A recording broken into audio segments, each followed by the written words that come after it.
Lamar Jackson is an incredible quarterback. He's been voted to 3 Pro Bowls, won 2 MVP awards, and has a 75% regular season win percentage with a record of 58 wins and 19 losses. All of this before his 7th season and 6th as the starter. We as Ravens fans have had the privilege of watching Lamar become one of the most dominant quarterbacks in the NFL since truly breaking out in his 2019 season. We know how well he's done against NFC teams, and we know the battles that he's had within the AFC North Division. So when I was thinking about all of the success that Lamar has had so early in his career, it brought to mind an interesting question. Which teams has Lamar done the best against, and which teams have done the best against Lamar? Those are the questions that I'm going to be answering for you today. Let's get to it.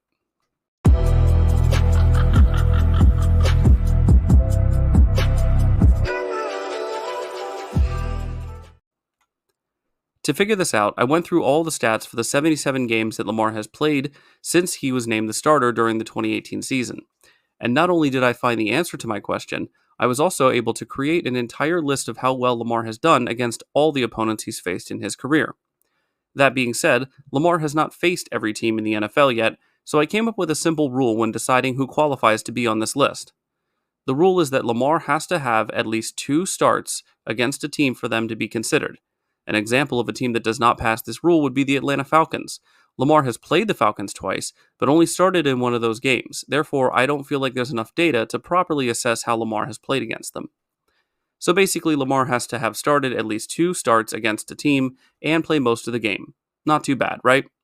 So then, with this rule in place, your next question might be, okay, great. So what teams fit this criteria? I'm so glad you asked. In fact, we have 21 teams that meet this criteria and can therefore be put on the list. Now, except for the best and the worst themselves, and maybe an honorable mention or two, this list isn't going to be a true ranking. I'll simply be breaking this down into teams that Lamar has done well against, teams that Lamar has done okay against, and teams that Lamar has done poorly against. Despite the fact that I'll be using stats and analytics for this list, it's still highly subjective and therefore should be taken as somewhat of an opinion piece rather than fact. Even when deciding how well Lamar has done against these teams, there's a couple of things to take into consideration, such as wins or losses versus Lamar's actual performance. I'm more so going to be looking at how well Lamar Jackson as an individual has done against these teams, not necessarily the team as a whole, despite that being somewhat difficult to determine at times. That doesn't mean that I won't take into account the team's record against these opponents. It's just that there's been some games where Lamar has played really well and the team still lost. With all that said, let's start this list out with the teams that Lamar has done okay against and move on from there. I'll give a little blurb about each one and why they're here, but try to remember that this is Lamar Jackson, so results may skew. First up, the Tennessee Titans. Lamar has had 2 full games, and in both, he's been mediocre by his standards. A touchdown and a pick in each game while averaging just over 200 yards through the air. Running against the Titans, at least in the regular season, has also been mediocre, with 13 attempts in each game and only 4.3 yards per attempt and no touchdowns. The Ravens have gone 1-1 against them with Lamar under center. Next up, the New York Giants. For these 2 games, it can feel like a classic case of really good game in 2020 and neither team really wanting to win in 2022. Lamar had a productive and mistake-free game in 2020, but in 2022, other than running, his game wasn't on, and throwing a late pick was bad. This led to Lamar's only loss as a starter to an NFC team in his career. For the Seattle Seahawks games, the record being 2-0 is more to do with our defense playing really well in both games. Not to say that Lamar didn't make plays, the 4th-down touchdown run is already etched into Ravens legend.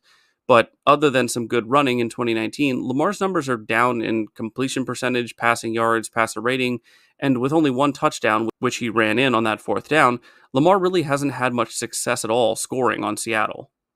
The Charger games are also a collection of games where, despite the Ravens winning all 3 matchups, it really wasn't Lamar's best ball. The 2021 game in particular was a rough outing with 1 touchdown, 2 picks, and 218 total yards. Overall, just kind of meh from Lamar against the Chargers so far. Moving on to our last team in this category, we have the Jacksonville Jaguars. This one was a hard one to place here as Lamar has had some really good plays against them, but overall I just felt he didn't do anything that I would have called great. Again, this is Lamar Jackson, so it's graded on a curve. He's had some success through the air, but got sacked a good bit as well and had a lower than usual completion percentage. He's had some good success running the ball on them, though. But that wraps up the 5 teams that I feel Lamar has done okay against as a starter. Moving on to our good teams, these are teams that Lamar has generally played well against in his career. Starting out with the Arizona Cardinals, where it may seem like Lamar has had one good game and one mediocre game, but overall, he has not really had any problems with Arizona in his career. He was sacked a good deal in the 2023 game, but it was really the defense giving up a lot of running plays that made this game close at all. Plus, Lamar's dime down the sideline to Hollywood in the 2019 game is still a top 5 throw for me. Next, we have the Cleveland Browns in our first AFC North opponent. Cleveland has always given Lamar and the Ravens a pretty solid game, with only a few that were subpar due to injuries for either team. His completion percentage is above his career average, his touchdown to interception ratio is not great, but seeing as he threw 4 in one game in 2021, only throwing 4 more over the other 8 games is pretty good. He does get sacked a lot, only having one game as a starter where he wasn't sacked back in 2019, but he's had 4 games with a passer rating of at least 115, and all but 2 of his starts were over 80. Next up, we have the Detroit Lions, where in only 2 games, Lamar is averaging 322 passing yards per game, which is by far his best passing yard average against any team. And of course, last year's game was one of such dominance that it might be playing a bit of bias in my own decision making. The Houston Texans are next, and somewhat similar to the Cardinals, Lamar had a monster game the first time we played them and then simply controlled the other 2 games the entire time. With a point differential of 99 to 32 through 3 games, all wins, it's impossible to say that Lamar hasn't done well against the Texans throughout his career.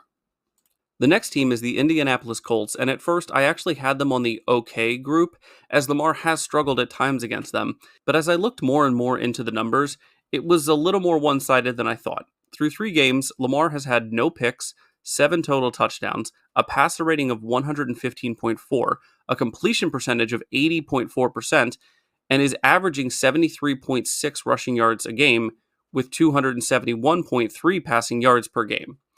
The loss last year stung, but Lamar overall has been really good against the Colts. The Los Angeles Rams have given the Ravens 2 games with great memories in each. The first was a blowout in LA, which produced the iconic Jackson 5 call and was probably the most efficient game in Lamar's career. The second was a gunslinging battle with Matthew Stafford, which came down to an overtime walk-off punt return by Tylan Wallace for the win and one of the best games of the year. Lamar is also averaging 4 touchdowns a game and over 80 rushing yards per game against them. Next up is the New England Patriots, who Lamar has again been a one-man show against at times, with a total of 10 touchdowns through 3 games and only 2 picks. New England is another team where Lamar has been the driving force for the Ravens in both victories, and the main reason they were nearly 3-0 despite the monsoon conditions of the 2020 game they lost.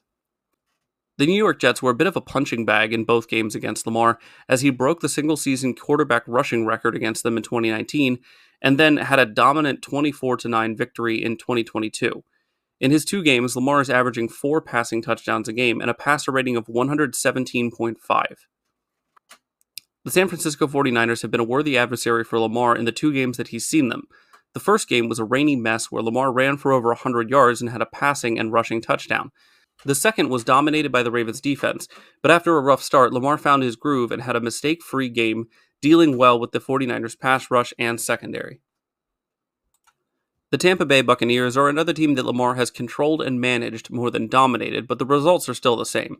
Mostly mistake-free football, a nearly 100 passer rating average, the ability to run all over them, and 2 wins to no losses. Lamar has been good and great against many teams, but now let's move to the opponents that Lamar has not been so spectacular against. Starting with the Buffalo Bills, who Lamar has struggled against in his 2 starts, and while he is 1-1 in those games, his numbers in overall play were below average for him, averaging only 144 yards through the air and 56 on the ground, with a 4-3 touchdown to interception ratio. The Bills have had Lamar looking about as pedestrian as we've seen him in some games. Another team that's given Lamar some trouble is the Las Vegas Raiders. Through 2 games, he's 2 for 2 with touchdowns and interceptions, with a below-average completion percentage and 4 fumbles. The Raiders' defense played well against them in 2018 and 2021, but I would like to see how Lamar does against them now with a bit more experience under his belt. With that, we're going to get to the honorable mentions for best and worst opponents, starting out with a team that has seemingly had Lamar's number since he first played against them in 2018, the Kansas City Chiefs. With a 1-3 record against them in the regular season, the Chiefs have held Lamar to a 56.2 completion percentage, 1 passing touchdown per game, over 2 sacks taken per game, and almost 1 fumble per game. It's not just Lamar who struggles with the Chiefs, though. The Ravens' defense hasn't been able to figure out how to stop them in the regular season, allowing an average of 32.25 points per game, by far the most to any team over that span of time. But let's get to the honorable mention for best opponent for Lamar, and it warms my heart to say that it's the Cincinnati Bengals. As a starter, Lamar is 8-1 against them, and while the record states it's 8-2, Lamar wasn't the starter in that first loss in 2018, where he had no pass attempts and ran the ball twice. For the other 9 games, Lamar has pretty much had his way with the Bengals when he was on the field, throwing for 203 per game and rushing for 77.3. With 112 rushing attempts and only 1 fumble, this is definitely a team that Lamar likes to run on, and with 14 passing touchdowns and only 4 interceptions, he also throws well on them too. With a score differential of 258 to 200 and averaging 28.6 points per game, the Ravens have a clear advantage over the Bengals when Lamar is under center.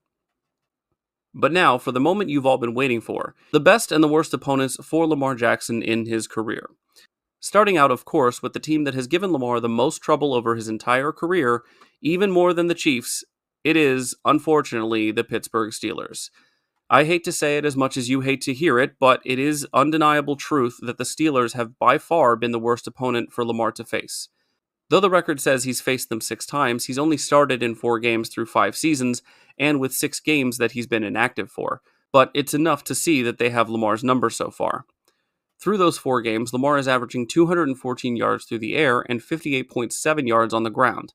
These numbers may not seem terrible, but they are very inefficient for Lamar and not very impactful. Lamar averages 32.7 passing attempts when facing the Steelers, which is well above average, and he's run the ball 44 times for only 235 yards, which is a 5.3 per carry mark, but he also has 0 touchdowns to show for it. He has 4 passing touchdowns to 7 interceptions and 7 fumbles, 3 of which he lost. I'm not sure what the Steelers do that has such an effect on Lamar, but he and the Ravens better figure out how to fix it quick. But enough of that negativity. Let's get to the team that Lamar has dominated almost every time he's been on the field and seemingly had a beat on since day 1, or should I say week 1, the Miami Dolphins. Despite the 2-2 record, there is no team that Lamar has imposed his will on more than the Dolphins. Even his second loss to them in 2022 saw his completion percentage at 72.4, 318 yards through the air, 119 on the ground, and a combined 4 touchdowns with a passer rating of 142.6. This game almost exclusively is why I said his individual play should be counted separately, because my goodness did he outplay everyone on the field, even in a loss. The most recent game that they played this past season was his second game with a perfect passer rating against them. If you look at those 2 games combined, the first from 2019 and this one from 2023, you get some real video game stats. 35 of 41, or 85.3% completion percentage, 645 passing yards, 10 touchdowns, no interceptions, and he only ran the ball 9 times for 41 yards. Perfect quarterback play if ever there was such a thing. Well, everyone, there you go. This is how Lamar Jackson has played against every team on this list. If you didn't already know that Lamar was great, consider yourself informed. But on that note, if you enjoyed the video, please leave it a like. If you're new around here, feel free to subscribe and comment down below which game of Lamar's was your favorite. As always, guys, stay safe out there and go Ravens.